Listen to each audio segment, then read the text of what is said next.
Guys, there is a breaking news here, and it says Tinubu's US trip aborted to attend G20 meeting in South Africa, discussed with Trump. So Tinubu will no longer be visiting the US again to meet with the authorities in the United States, and that has come with a whole lot of reactions. Like this person here said, Boala Daniel, you were the one pushing Tinubu to visit US, but you were 1000% aware that it can never be possible because of his record over there. Or don't you know that immunity can't cover him in US soil? Chai. And this other person said he is avoiding the US because he has a criminal record with selling drugs in America back in the 80s and 90s. The moment he steps foot in the US, they will arrest him. Trust Nigerians. They've just been talking anyhow on the social media. This person say, I talk him. The mic deep throater won't dare enter US to avoid public disgrace. And this other person here said, Tinubu traveled to the US. All of you must be joking. The US government has all his criminal records, and it won't be funny if the narco chief takes such a reckless risk. He can run only for a while. So Nigerians have been saying that possibly why this trip was cancelled has to do with, his record in the United States. That Donald Trump has also said that ground operation,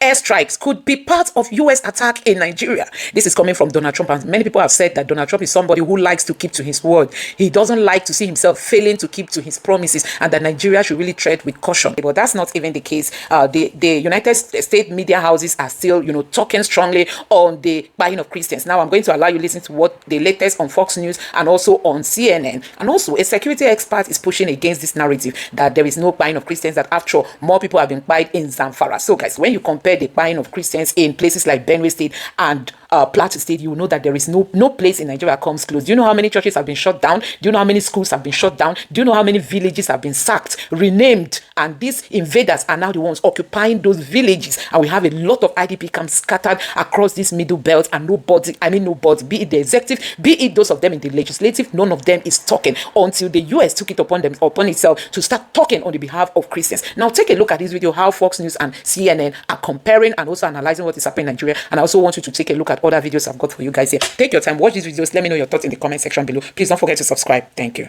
An urgent message from President Trump demanding Nigeria stop the brutal murders of thousands of Christians in the country or face possible action from the Pentagon. He posted in part, quote, the USA will immediately stop all aid and assistance to Nigeria and may very well go into that now disgraced country guns a-blazing to completely wipe out the Islamic terrorists who are committing these horrible atrocities. Paul Adamu is a Nigerian Christian who was kidnapped by Boko Haram 2 years ago. He joins us now. It's so wonderful to have you on the show.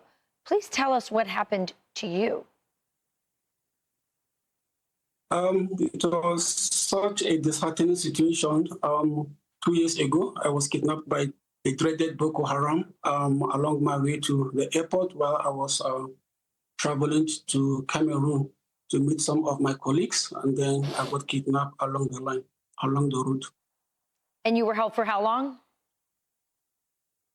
12 days. Okay. And there are many people, especially young girls, who have been kidnapped by Boko Haram, put into forced marriages, forced conversions. They're still in captivity. The situation there is quite dire.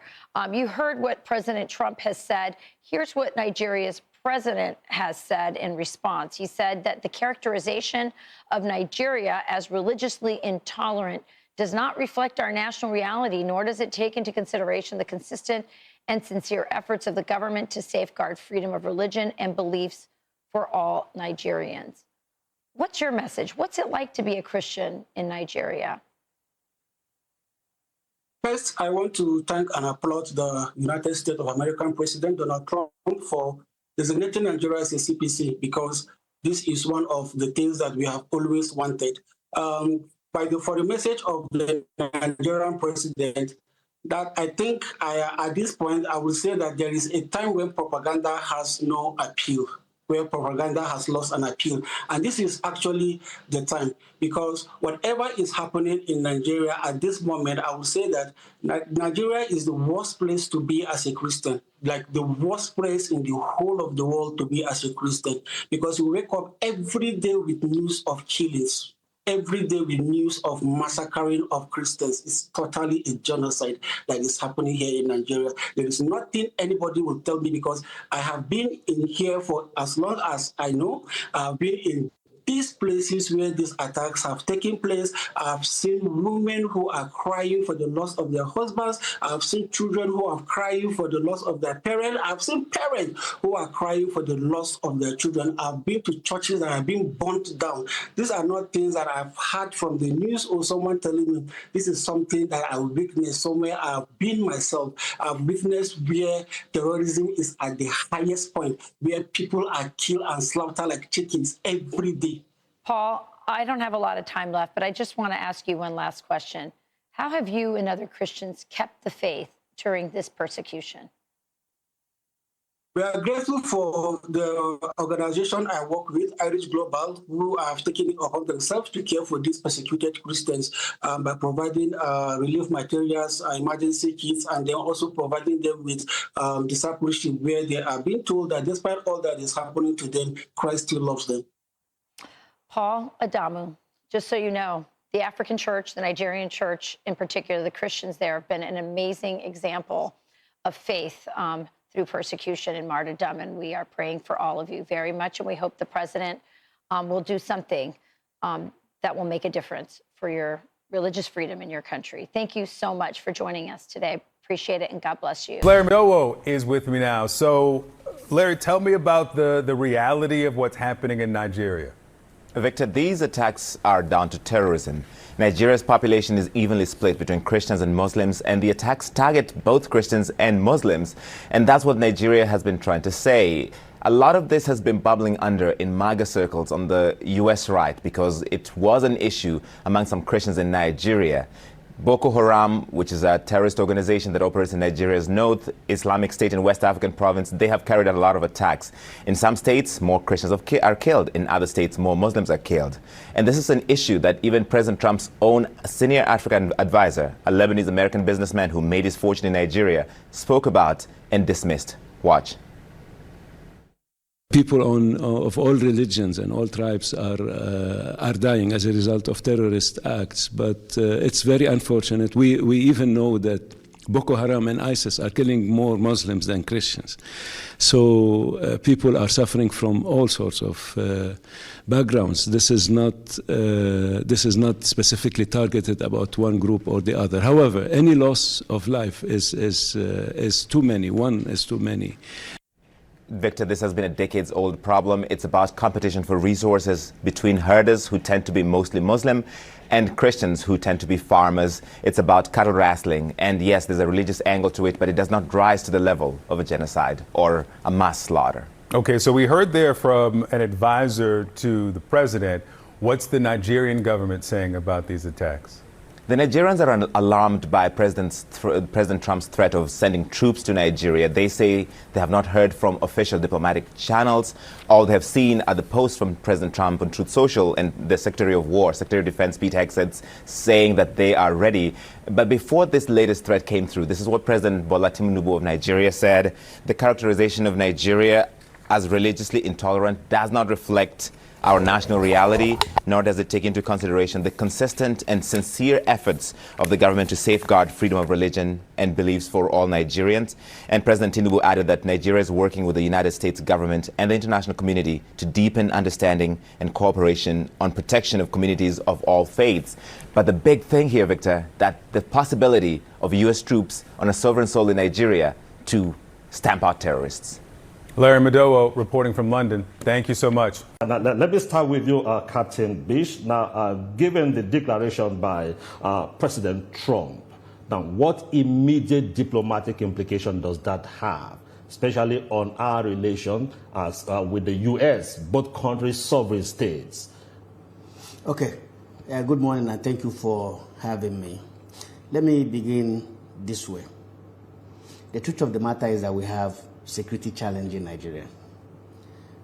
The truth of the matter is the fact that the security problem we have in Nigeria has been ongoing for nearly 2 decades. Fact, government is taking action to deal with the problem. Fact, has the problem been solved? Of course not.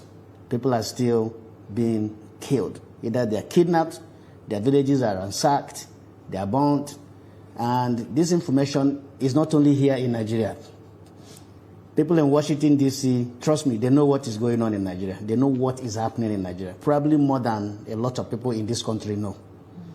If there is no evidence to that, you should look to the WikiLeaks leaks that took place. You see that U.S. has this broad intelligence infrastructure that they can gather clandestinely intelligence from almost every country on the planet.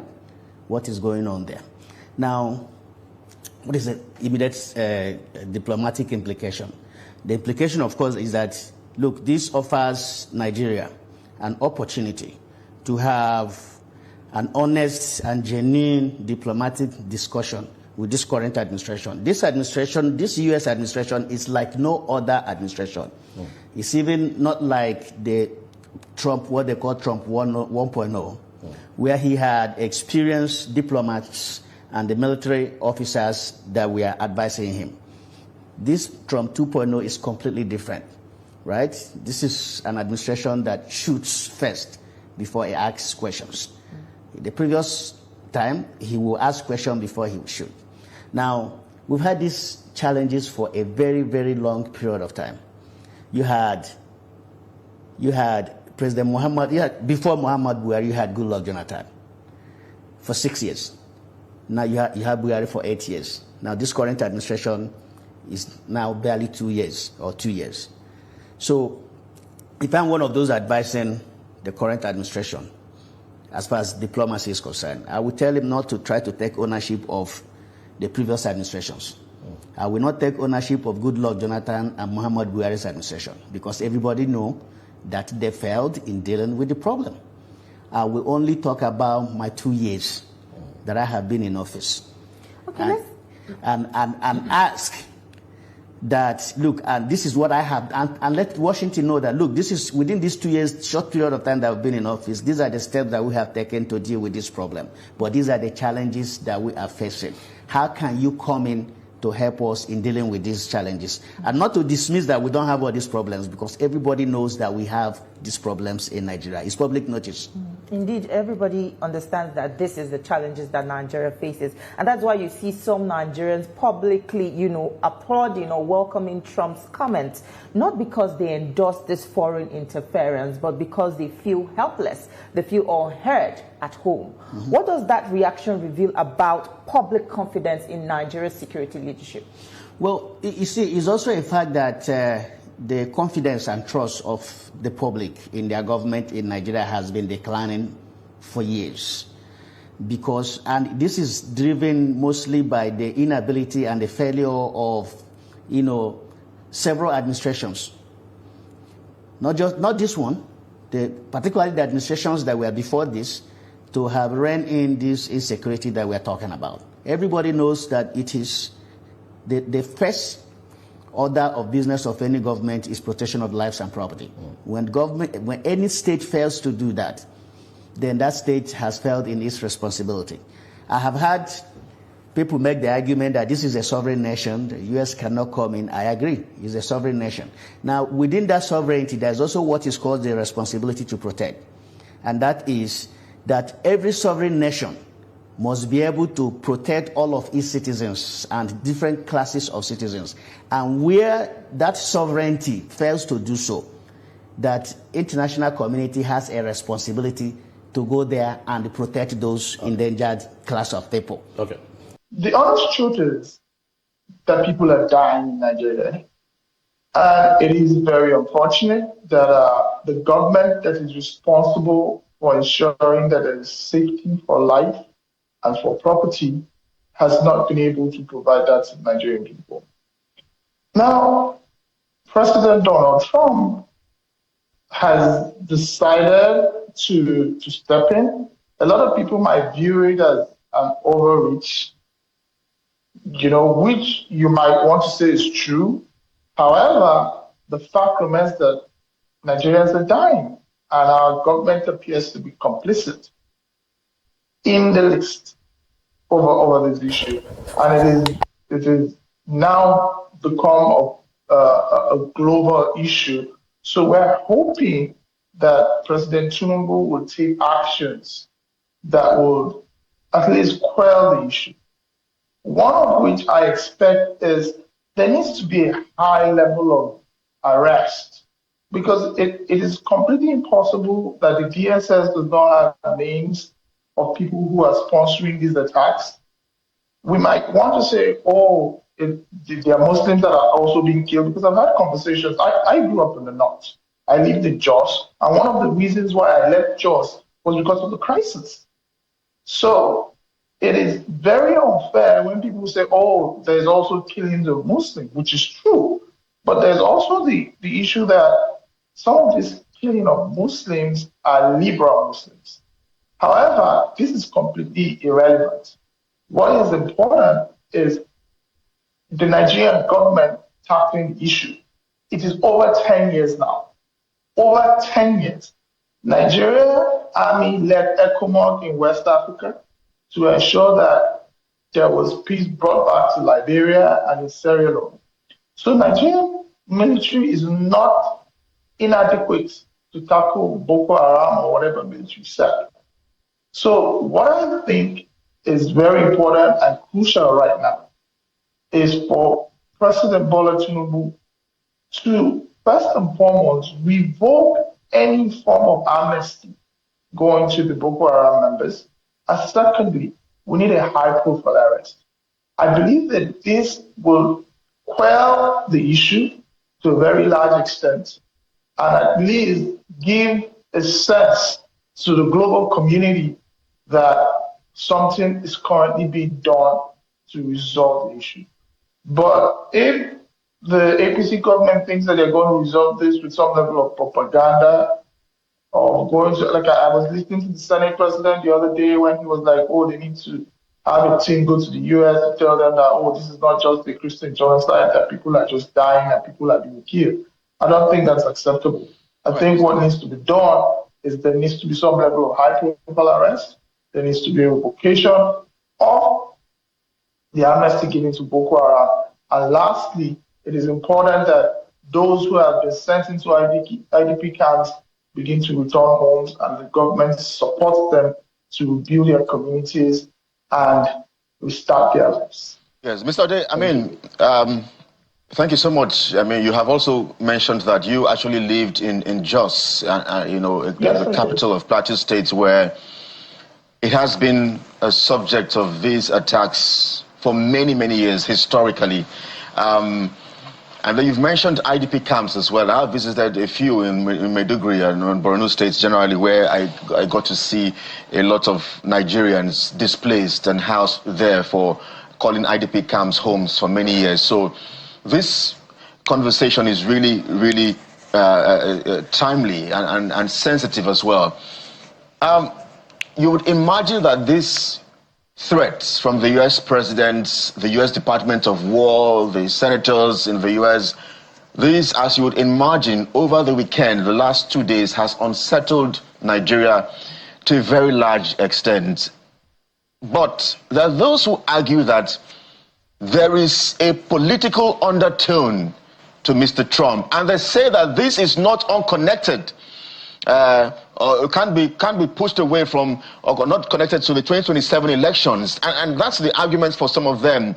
The fact that it looks like because there is an election just around the corner, and whenever there's an election, we always get to see these kind of interests and play out. So I wonder how you'd respond to that. What exactly perhaps is the interest of U.S. President Mr. Donald Trump in this matter at this time? There's some also question the fact that we see there is some sort of agreement and compromise between U.S. President Donald Trump and the president of Ukraine, Volodymyr Zelensky as well, where we understand maybe some of the natural resources in Ukraine, the U.S. would somehow have to explore some of their natural resources. And they say perhaps there's some sort of interest as well in our natural resources as well here. How do you respond to some of these arguments? Again, if we want to discuss natural resources, it's a global market. Everybody has interest. The duty of Mr. President Donald Trump is to protect American interests all over the world. It is his responsibility, and I feel he's doing his job and he's doing it right. The problem we are having is our president protecting our interest. Is our president protecting our interest? The fact remains that whether we like it, whether we don't like it, there is a major issue. The minerals in the far north, there's a lot of mineral resources in the far north, but I believe it's an open market. And anybody who has interest, we're more than happy to have Americans come and trade with us. We're more than happy to have Chinese trade with us. So that is the least of our problem. But the fact is that Mr. Donald Trump has a responsibility to protect American interests. President Tinubu also has a responsibility to protect Nigerian interests. So at the end of the day, we can all come to the table and discuss. Yes. And when an issue of an election comes up to 2027, it doesn't negate the fact that Nigerians are being killed. And the government has not, in the last 10 years, been able to identify or hold anybody accountable for the killing of Nigerians. And it is even more sad that the Senate president came and sat down and said that yes, Nigerians are being killed, but it is not just Christians, that both Muslims are equally killed. And in my opinion, it's beginning to look as if it's a genocide against the poor. Because if you take the stock of the people who are being killed, it looks like it's just poor Nigerians who are living in rural communities. And whether we like it, whether we accept it, the fact is that it is Muslims, extremist Muslims, that are perpetrating these crimes. And it is not possible that these people are not funded by some interest, wherever or whoever they are. But I know for a fact that the Nigerian government knows who is funding Boko Haram. I also know for a fact that the US will probably have intelligence on what is also going on. So let us act right. It is long overdue. Mr. President, my appeal is take action, revoke whatever amnesty that is being given to the Boko Haram people. This is not the time to discuss amnesty. First and foremost, let us get the people in IDP camps back to their homes. Let us fund them to restart their lives. Then we can begin to discuss de-radicalization if and only when peace returns to these places. But we cannot be talking about assimilating a people who are taking up arms against the state and are killing Nigerians, and then we're funding them and also assimilating them into our military. And this is clearly has caused problem for the Nigerian army itself, because there's been a lot of ambushing, there's been a lot of killing of our own gallant men and women in the armed forces due to this assimilation that has happened. So what is very, very important for us is for Mr. President to please take action. Let us find who are those who are sponsoring this crisis. It is disgraceful. It's sad that it has to be President Trump who is saying it, but it is disgraceful that for more than 10 years, we're not able to identify or we're not even able to hold anybody accountable, and these killings have gone on unabated. So whether the election is coming on in 2027 is irrelevant. What is important is that there's a man who is in charge, and his name is President Bola Tinubu. And it is very important for him to take responsibility and ensure that... Mr. Ode, your final points can hardly be ignored because one would ask, what is the value of human life in Nigeria when people are killed unprovoked, and, the numbers are pretty unsettling. Sometimes we talk about 200, sometimes we talk about 100, and you wonder if indeed they're, people or animals. But let's go back to, let's remain with, what may be political undertones beyond the reality back here at home. Some would say this is an agenda that is being pushed by the Christian evangelicals in this current administration.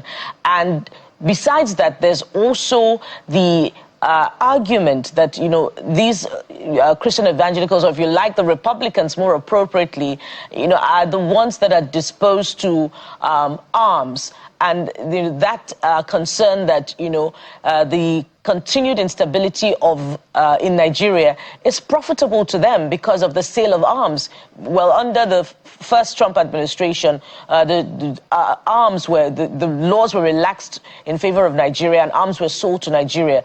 Is that also part of the narrative shaping this foreign policy disposition of the Trump administration to Nigeria? Thank you again, Bukola. It's also very important that we understand what is going on. Mr. Trump is not acting alone. Neither are the American evangelicals acting alone. They're acting on the appeal of Nigerians.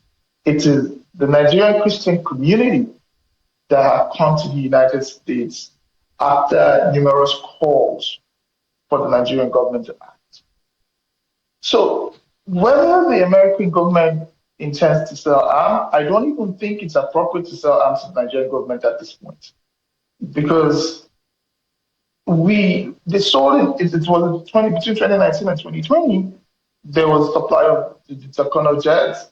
In fact, there's also been issues with the Nigerian Air Force, whether it was a mistake or I don't know what they said, had mistakenly bombed an IDP camp. So we need to be very careful at this point in time. We need to tread very, very, very carefully. All right. I do not support any country to invade us. I think it's an overreach. And I believe that it's timely for Mr. President to visit President Trump and have a conversation and assure him that Christians and every Nigerian will be protected. All right. Tinubu not going to the USA has come with so many criticisms. Let me take you through these reactions. This one says, breaking news. Trump fearfully aborts Washington trip. Lobbies to meet Trump at G20 schedule for November 2022 in South Africa. Trust Nigerians. Tinubu aborts, trust Nigerians. This person allegedly drug lord FBI pursuing Tinubu. And this one say the same Trump way say he know they attend abi Trump they too. This one says Donald Trump announces he won't be flying to G20 South Africa in South Africa. So Trump say he won't be attending. Breaking news: Tinubu US trip aborted. So there's a whole lot of reactions. People are wondering if Tinubu is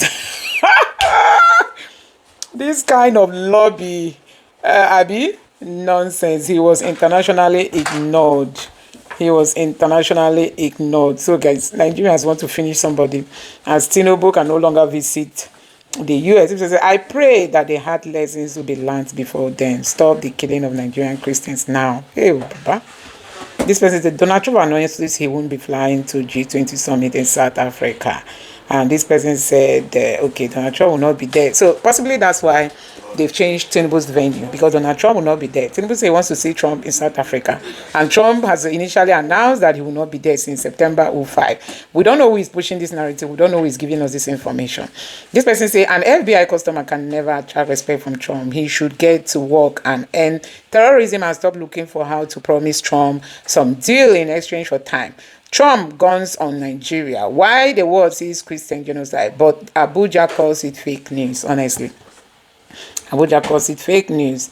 And this person said, no, Trump should go to America so that after the discussion, they will address the price and answer direct questions. This one says, Trump has already declared that he's not going to G20 summit. To where is Tinubu going to see him? Where is he? Why is he so afraid of Trump?